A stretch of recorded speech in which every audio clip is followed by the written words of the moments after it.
Now we return to local news with Ros.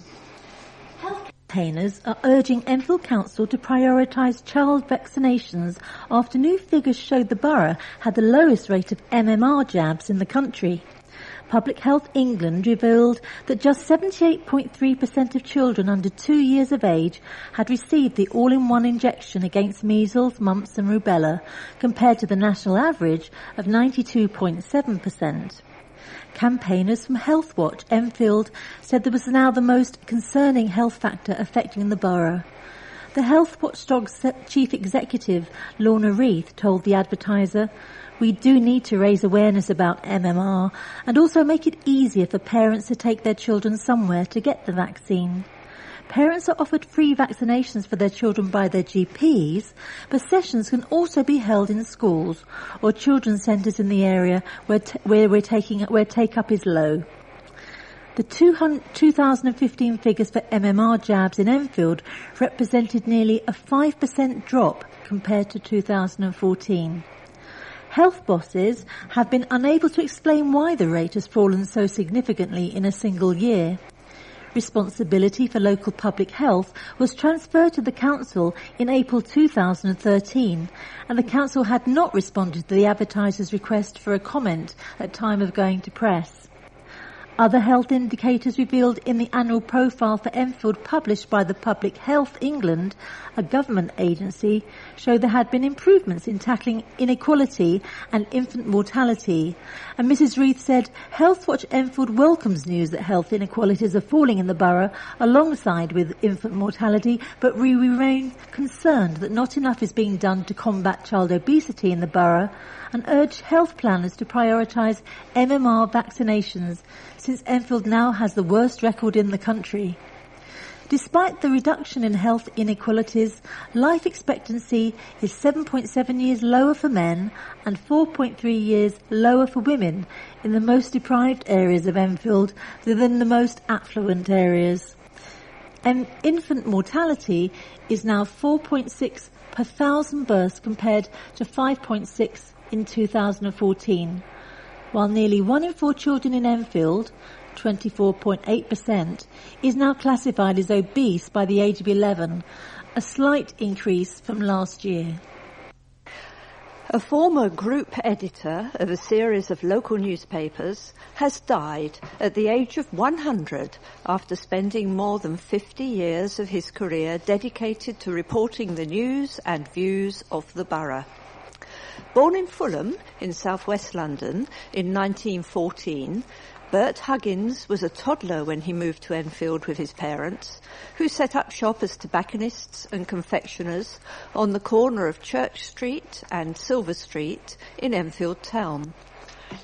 Bert went straight from Central School in Southbury Road to his first job as a junior reporter at the Enfield Gazette and Advertiser. According to his niece, Sandra's husband, Mike Fenner, Bert had to learn shorthand at evening classes. But in the interwar years, shorthand classes were the preserve of budding secretaries and were dominated by young women. He told me he was the only boy and didn't know whether to be pleased or petrified, said Mike. Bert worked his way up through the ranks at the Gazette, graduating from reporter to sub-editor to sports editor and editor. He married Joan Bull of Chase Side in 1939, and they bought the house they were to live in for more than 60 years in Queen's Road off Southbury Road, Enfield. When war broke out in 1939, Bert joined up to serve in the Royal Air Force and was posted to the radar section in Cape Wrath on the north coast of Scotland. He moved to the cipher section, from where he sent encrypted messages across Northern Europe.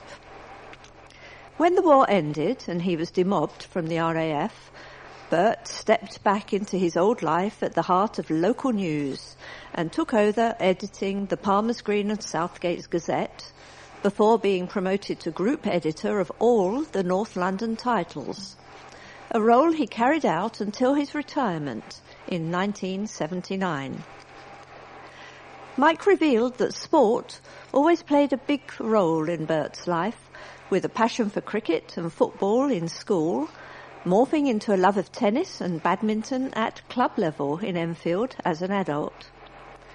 Bert and Joan were renowned for their green fingers, and between them bagged a host of trophies and awards for their garden, with Mike remembering that Bert joked that he was the muscle and his wife was the brains. After Joan died in 2000, Bert continued living in Queen's Road until a fall left him wheelchair-bound. He moved to a retirement home in Solihull in the West Midlands to be closer to his niece and nephew and their family. While living in the retirement home, he discovered a flair for watercolour painting and produced an annual calendar of his work that he gave to friends and family each year. Bert turned 100 in 2014 and told Mike that, as a young reporter, he would sometimes go and interview centenarians without ever thinking that I would be one myself one day. He died on June the 14th at home with his family around him after a chest infection.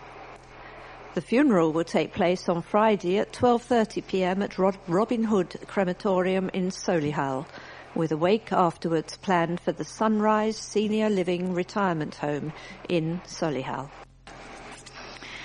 Firearms officers swooped on a shopping centre in Enfield Town shopping centre after a fight broke out between a group of young men wielding knives and metal poles. The confrontation, Tuesday lunchtime, began in JD Sports in Palace Gardens. 5 men were seen fleeing from the shop, brandishing weapons and being chased by security guards. Shoppers reported a lot of panic as staff tried to deal with the situation and warned people to stay away from the area. A man was later seen arguing with security guards as shoppers looked on. An elderly woman fell over as a scuffle broke out before armed police officers arrived on the scene to make an arrest. Police later stated that they had been called to the scene at 12:14 p.m. to reports of a man with a gun, but that no firearm had been seen. They reported that 3 men had entered JD Sports and had had a confrontation with a member of staff. According to police, a further 2 men then entered the shop. Shopper Claire Yates was in department store Marks & Spencer close to the scene when it happened. She told the Advertiser, "I had just bought my shopping and was trying to leave when we were told to get back from the entrance. They locked us in and there was a lot of panic as people were saying they had knives. I didn't hang around." Rebecca Taylor, charity fundraiser who witnessed the incident, added, "I saw a young guy being pinned down by security guards." 1 man was arrested at the scene. As the Advertiser went to press, police officers were still searching for 4 other suspects. Residents in the borough hoping to get their foot on the property ladder are to be given a helping hand by the local authority. The Grants to Vacate scheme is designed to help council tenants of 3 or more years buy their own 3-bedroom houses by awarding them grants of up to £55,000. The scheme is funded through a government grant that was awarded to the borough of £600,000. Housing chiefs maintain this will free up social housing for those most in need. Amit Okenya, Enfield Council's cabinet member for housing, said, "We now have just over £1 million to distribute to eligible tenants. In light of the housing crisis, this gives us a chance to help first-time buyers in purchasing homes." As tenants move out through the Grants to Vacate scheme, this frees up council housing for some of the 2,000 families in temporary housing. Mr. Kenya added that the council felt it made sense to help residents who aspire to be homeowners get on the ladder. Edmonton MP Kate Ossimer has spoken out on the issue of housing pressure within London, citing the severe shortage of social housing as the root cause of the issue. To qualify for a grant, tenants must show they have been a secure council tenant for at least 3 years, are up to date with their rent, and can show that the only way they can afford to buy a home is with this grant. Tenants can find out more by emailing the council at councilhousing@enfield.gov.uk. I'll just repeat that. That's councilhousing@enfield.gov.uk.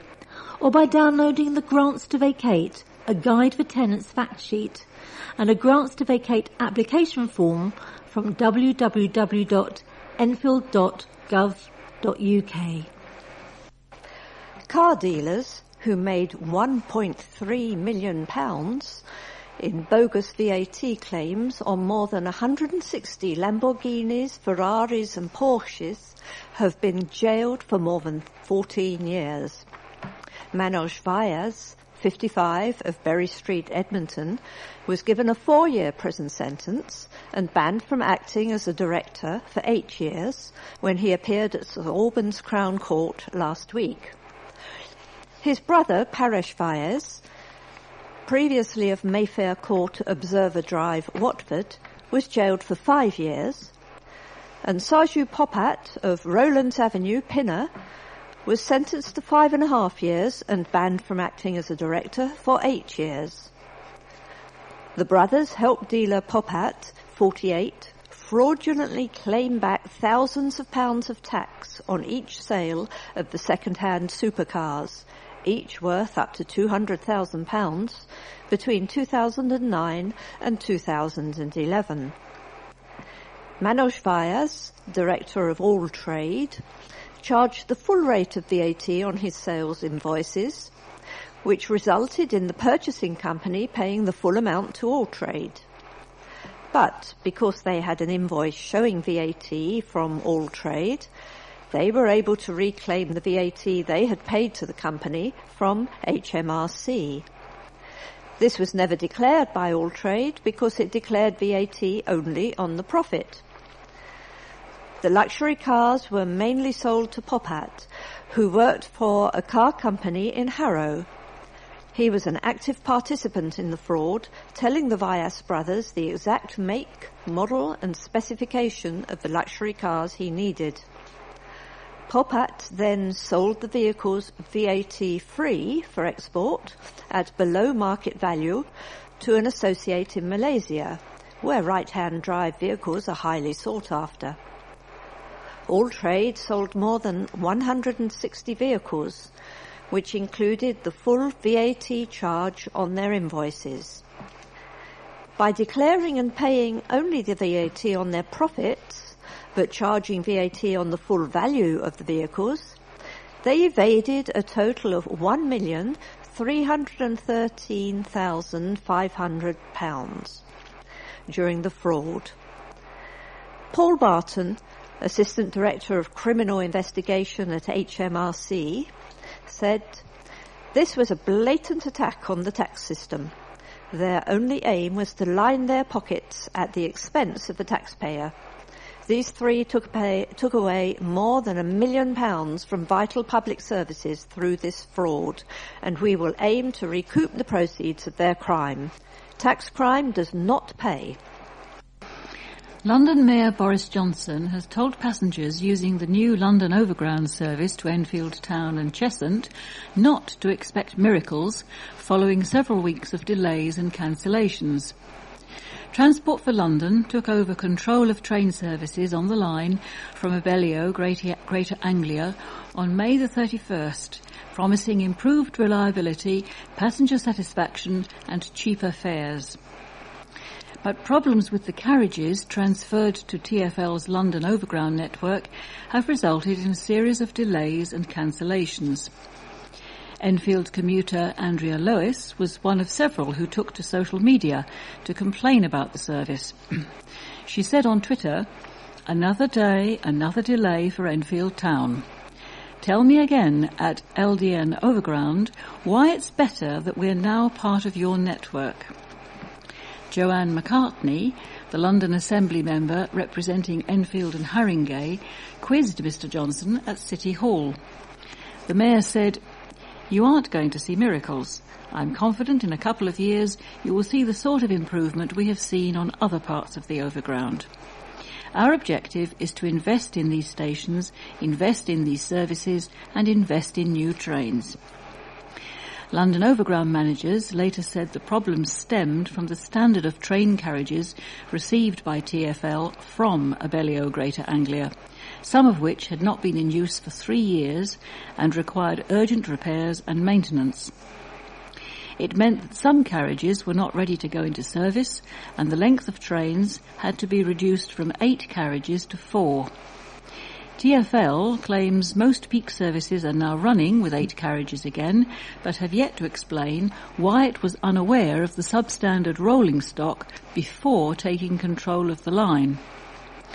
Ms McCartney said, "I was pleased when TfL took on services running between Liverpool Street and Enfield Town, but I am very disappointed to have received complaints from residents about the deterioration in services. A reduction in carriages from 8 to 4 is unacceptable. The resulting overcrowding and delays have left passengers understandably annoyed." London Overground has been one of the most successful rail services in the country since it launched in 2007, with 9 out of 10 passengers saying they are satisfied. A £260 million deal to bring new trains to the Enfield Town, Cheshunt and Chingford lines has been signed with German firm Bombardier Transportation. The 45 new trains, with walk-through carriages, air conditioning and improved accessibility, are due to run from 2018. 12 weeks of preparation led to 18 schoolchildren performing in the West End. Pupils from years 3 to 6 at Cuckoo Hall Academy in Edmonton put on their dancing shoes at the Lyric Theatre to perform a moving version of Wiz Khalifa's song See You Again.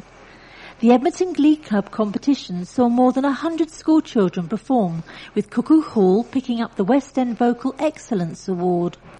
One student, Jeremiah Kekende, was awarded a scholarship for a street dance summer school at Pineapple in Covent Garden. Deputy Head Teacher David Penkert said the children were brilliant and deserved winners of their awards. These extracurricular activities are really important at Cuckoo Hall and help to give children the very best education. Year 3 pupil Melina Oze said, "I was amazed at how massive the theatre was. We sat in the upper circle next to the judges. It made us feel so special, and all of the other performers were really cool." A woman from Enfield has been sentenced for collecting charity donations from residents in Ponders End and Edmonton under false pretences. Victoria Dooley, 33, of Exeter Road, Ponders End, pleaded guilty at Tottenham Magistrates Court in February to a count of committing fraud by false representation. On Thursday, she was sentenced to 4 weeks in prison, suspended for 12 months. She was also ordered to pay £200 in costs and was handed a criminal behaviour order. In the course of her sentencing, the court heard how Dooley regularly called on residents in the area, claiming she was looking for sponsorship to do a charity fun run. However, rather than taking part in the run and giving the money legitimately to a charity, she pocketed the cash she collected. Dooley is banned from calling at any residential address anywhere in Greater London to ask for money from anyone she does not know.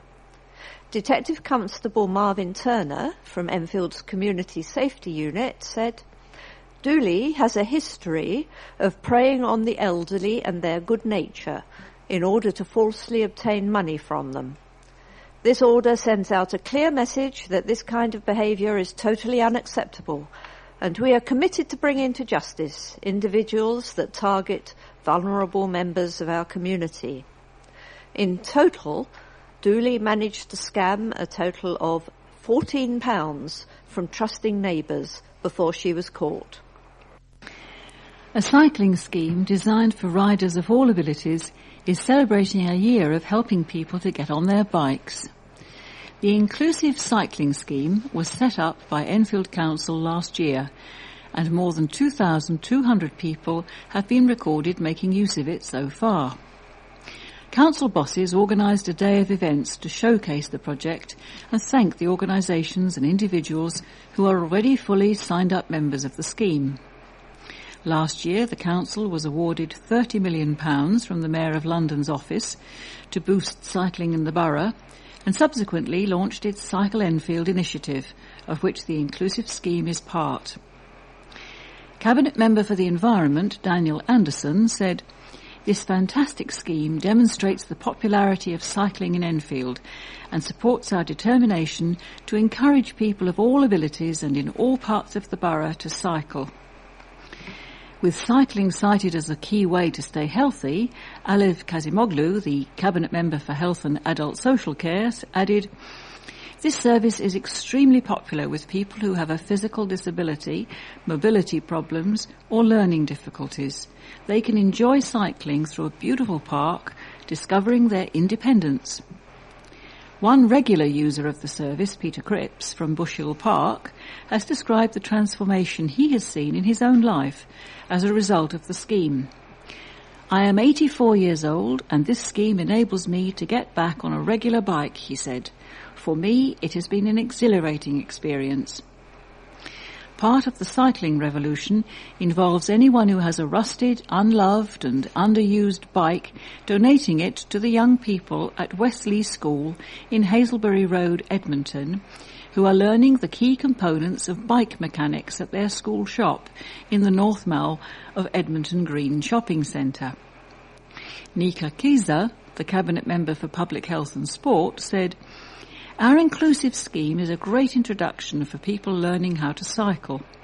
It has sparked considerable interest, with more people wanting to learn and others willing to take up repair and maintenance. The inclusive scheme is open all year round, from Tuesday to Friday, from 10:30 a.m. to 1:30 p.m. To contact the scheme, call 020 8379 2445 Monday to Friday between 9 a.m. and 3:30 p.m. to register and book for free." An Enfield chef is cooking up a storm after making it to the semi-finals of a national competition.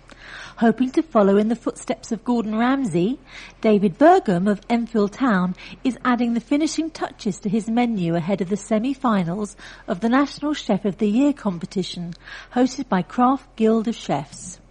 Wowing judges with his pasta starter, sea bass main and classic tart for dessert in the early rounds, the executive chef at catering group Baxter Story will compete at the Cordon Bleu Cookery School. He said, "It is a privilege to compete in the semi-finals this month, and to make it to the final this year would be an honour. Having the opportunity to win National Chef of the Year is a dream come true." Noel Mahoney, Chief Executive at Baxter Story, said, "David is an incredible talent and his passion, skills and commitment to his work are truly inspiring. David deserves to be commended for his creativity and unwavering attention to detail, and we really do wish him every success in the competition." Previous winners include Gordon Ramsay, David Everett Matthias, Mark Sargent, Steve Love, Simon Hulston, and last year's winner, Russell Bateman. A musical flash mob entertained surprised shoppers on Saturday as part of the borough's 50th anniversary celebrations. Singers from Southgate Opera Company descended on Palace Gardens Shopping Centre for the impromptu performance. Achilles Georgiou, Deputy Leader of Enfield Council, said that the celebrations taking place this year to mark 50 years of the London Borough of Enfield were intended to show off the borough's talent and heritage. He said, "This was a brilliant way for the council and Southgate Opera to showcase the talent Enfield has to offer, promote the LBE 50 campaign, and offer shoppers in Enfield Town some fantastic free entertainment." LBE 50 is all about marking the 50th anniversary of the creation of the London Borough of Enfield in style, and there'll be a whole host of events taking place around the borough this year. I urge organisations and individuals to get involved and help us celebrate the borough's 50th birthday. Politicians have set up a cross-party working group to try to ensure that residents' views are considered in the search for a new owner of the historic Trent Park mansion. The group, made up of Enfield councillors, will be consulting with receivers JLL, James Lang LaSalle, as they try to identify a new buyer for the building, which played a key role in World War II when covert listening devices were used to glean intelligence from captured German officers who were held there. The Grade 2 listed building was sold for £30 million by Middlesex University in August 2013. The new owners, the Malaysian educational organisation Alliance and University College of Medical Sciences, had plans to turn it into a European base. However, the college never moved into the building, parts of which date back to the 18th century. The building, which is situated off Snakes Lane, Oakwood, is on English Heritage's at-risk register. Enfield Council's working group is keen to ensure that the views of the local community are taken into account. Chairman and Labour councillor Bambos Charalambos said, "Both political parties on the council accept that we are not currently in a position to financially support any acquisition of the site. However, we are committed to trying to secure its proper maintenance as a listed building and its retention in some way as a community asset." Cockfoster's ward councillor Jason Charalambos, who together with Enfield Southgate MP David Burrows met JLL representatives last week, has set up the Save Trent Park campaign, and more than 3,000 people signed a petition which triggered a council debate in March into the building's future. Tory Mr Charalambos said he would like a heritage centre to be included in any plans to commemorate the role of the secret listeners who eavesdropped on German top brass who were prisoners of war. "I'm confident that any right-minded business would see the historic value of the site and seek to protect it as a minimum," he added. Rubbish sacks were filled with litter after volunteers came together for the launch of a scheme to keep neighbourhoods clean. Volunteers picked up litter at Montague Recreation Ground in Meridian Way, Edmonton, as part of the Beautiful Boroughs project. Set up by Cleaning UK, Montague Community Hub helped to clear up the area along with L&Q Housing Group and Enfield Council Street Hawks Group. Sarah Hayes, Senior Project Coordinator for the Beautiful Boroughs project, said, "Everyone joined in. It was really a great atmosphere.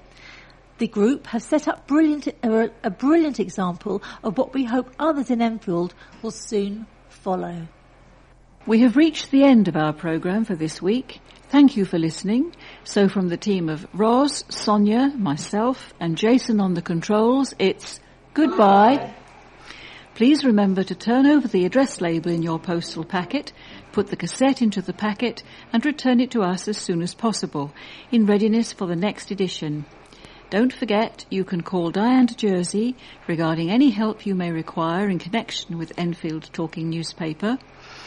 The Enfield Talking Newspaper will be with you again in 1 week's time.